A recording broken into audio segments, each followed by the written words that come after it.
How to turn off updates from friends, push notifications on Facebook Lite. Hello guys, in today's video I'm gonna show you how to turn off updates from friends, push notifications on Facebook Lite. First thing, go to Facebook Lite and here just click these three lines in the top corner and go down until you find settings and then notifications, and now just click updates from friends, and here just click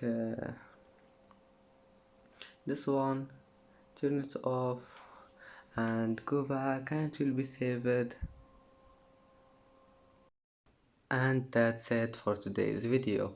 If you like this video, please don't forget to like and don't forget to subscribe, and thank you for watching this video until the end, and now see you in the next video.